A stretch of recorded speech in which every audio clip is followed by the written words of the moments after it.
Pour les supplétifs musulmans de l'armée française, les harkis, c'est le début d'un long cauchemar. Apprendre son histoire est un acte de résistance. Quand on parle des harkis, il faut savoir de quoi on parle. On a tendance à le présenter comme simplement des supplétifs musulmans, des soldats de seconde zone de la France. C'est beaucoup plus complexe. On dit souvent aussi, je parle des historiens français, qui vont vous dire par exemple que le FLN a été barbare, décapitant des harkis, etc., tuant des familles entières et en faisant les sévices que je ne vais même pas décrire ici. Mais qu'est-ce que l'on doit préciser? Bien entendu, on ne se réjouira pas, entre guillemets, de l'assassinat d'Algériens envers d'autres Algériens. Mais techniquement, ils étaient français, puisqu'ils avaient choisi de combattre pour la France et de rester, entre guillemets, avec la France. Je rappelle quand même, après il faut être simplement, entre guillemets, avoir de la hauteur et avoir une vue globale. Beaucoup de villages ont été, entre guillemets, détruits, des civils massacrés, et des harkis étaient, entre guillemets, avec des soldats français à ce moment-là. On va pas commencer à dire il y avait des bons harkis, des mauvais harkis, des harkis moyens, etc. Ceux qui sont rentrés pour l'argent, ceux qui sont rentrés parce qu'ils aiment la France, ceux qui sont rentrés parce qu'ils auraient été forcés, en tout état de cause. Quand, à la fin de la Seconde Guerre mondiale, alors que la France avait globalement collaboré avec l'ennemi, ils ont tendu des femmes, ils ont exécuté des gens, alors qu'on sait qu'il y a eu des règlements de compte, et alors que ceux-là même qui jugeaient et qui exécutaient d'autres Français étaient eux-mêmes pas très clairs. En Algérie, c'est pas pareil. C'est-à-dire qu'en fait, vous avez le FLN, vous avez des combattants, il n'y a pas eu de collaboration, entre guillemets. C'est-à-dire qu'il y a eu les harkis, certes, c'est le phénomène qu'on appelle les harkis, les supplétifs, mais il y a une chose qui est très claire, c'est une lutte d'indépendance. Il ne s'agit pas d'une guerre entre deux camps, comme la France, l'Allemagne, donc les comparaisons, elles tombent à l'eau. Vous voyez? C'est-à-dire qu'en fait, il est très clair que les Algériens, en 1962, après les accords d'Évian, ils vont pas dire aux harkis, voilà, bon, bah c'est pas grave, on efface tout. C'est Pierre Messmer, je le rappelle, allez voir qui c'est si vous le savez pas. Et c'est aussi le général de Gaulle qui a demandé à se débarrasser des harkis, parce que c'est ça, la France. Vous voyez, ces gens-là, quand ils sont arrivés en France, qu'on les a mis dans des camps à Rivesaltes, etc., à couper du bois, à refuser de les intégrer à la France, c'est pas l'Algérie qui a fait ça, c'est la France. Quand après, leurs enfants, leurs descendants demandent des compensations, il n'y a aucune reconnaissance. C'est la façon de faire des Français qui ont fait pareil avec les tirailleurs sénégalais qui, je le rappelle, ont combattu en Indochine et même en Algérie. Donc maintenant, nous mettre des témoignages d'officiers qui pleurent en disant « oui, la valise ou le cercueil », je vais vous dire, à partir du moment où vous avez trahi les idéaux, qu'il y a eu ce qu'on appelle des martyrs qui sont morts pour la lutte d'indépendance, et que vous avez choisi votre camp, il faut assumer, entre guillemets, vos actes. Le gouvernement français interdit leur venue en métropole. En Algérie, ils sont à la merci du FLN.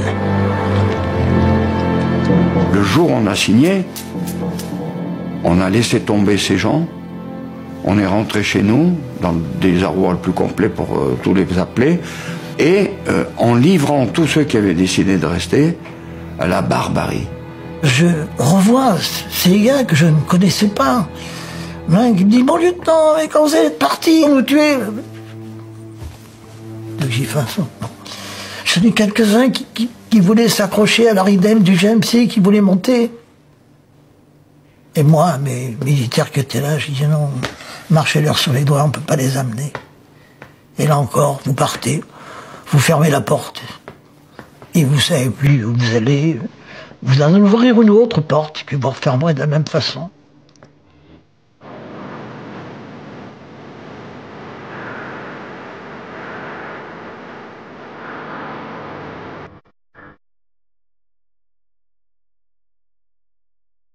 Des milliers, voire des dizaines de milliers de harkis seront assassinés en Algérie.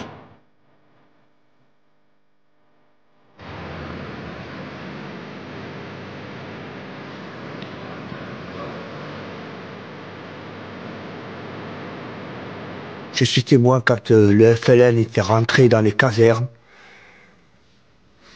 J'ai vu mon père se prendre 14 coups de couteau dans le dos, le 15e il se fait pris dans la face, et j'ai assisté à un massacre. Nul était à l'abri, hommes, femmes et enfants.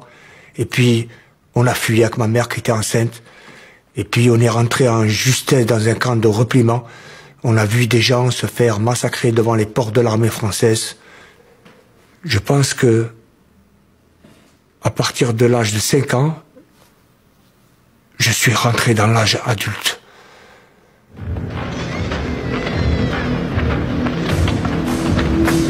Pour les pieds noirs comme pour les harkis, une seule alternative. La valise ou le cercueil. Grâce aux quelques officiers qui ne respectent pas les ordres, 60 000 harkis réussissent à gagner la France. On a pu prendre le bateau, c'était un bateau de marchandises, on était entassés comme du bétail. C'est très dur un déracinement. Très dur à supporter. Les anciens supplétifs algériens qui se sont placés sous la protection de la France et qui seront reclassés dans notre vie économique et sociale sont hébergés au camp de Rivesaltes. Dans toute la mesure du possible, on s'efforce d'atténuer les rigueurs d'une phase d'attente et d'adaptation.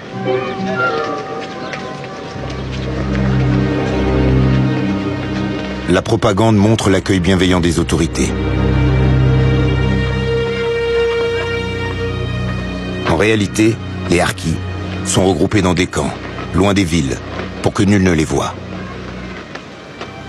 Ces indésirables deviennent les invisibles de la défaite.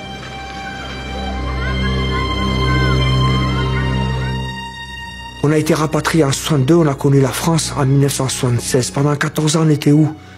On n'était pas en Algérie, on n'était pas en France, mais on était où? C'est la question qu'on se pose. Ni la France, ni l'Algérie ne sortent indemnes du conflit. La conclusion de tout ça ne sort pas indemne du conflit. La France a perdu, sur cette guerre de 54 à 62, plus d'1 million de civils, de combattants, d'innocents, de martyrs. Sur 132 ans de colonisation, c'est plus de 6 millions de victimes. Et c'est des massacres en 1830, etc., comme on n'en a jamais vu en Europe. Donc en vérité, à la fin de cette guerre, quand vous voyez que le président Abdelaziz Bouteflika, à l'Assemblée nationale française, déclare qu'il ne tendra pas la main aux harkis, et que j'ai vu des vents se lever en disant « Oh là là, qu'est-ce que ça veut dire, etc. » Moi, je suis parfaitement en phase avec ça. On va pas aller serrer la main à quelqu'un qui est venu dans votre village et qui a tué la moitié de votre famille ou qui a massacré des gens, même si vous les connaissez pas. Ça reste une plaie ouverte. Donc en vérité, aujourd'hui, la question harki, elle commence à se dissoudre avec le temps, parce que voilà, on a les descendants de harkis qui sont maintenant sur le territoire français et qui cherchent, pour certains, une reconnaissance de ce qui s'est passé. Et je le répète, c'est la France qui a abandonné ces harkis. C'est la France qui a fait tout ce qui est suivi derrière, et c'est la France qui les a laissés après à la merci du FLN. C'est pas à la merci du FLN, c'est en fait le retour de bâton. À partir du moment où vous avez une indépendance et que le pays doit, entre guillemets, réparer ses plaies, guérir ses blessures, il est très clair que la question harki, elle va vite être résolue. En tout état de cause, la seule chose qu'il faut retenir, historiquement parlant, le livre Insoumis sur l'Algérie, 54-62, il sort bientôt. Et là, croyez-moi, historiquement, je remets les pendules à l'heure. Abonnez-vous.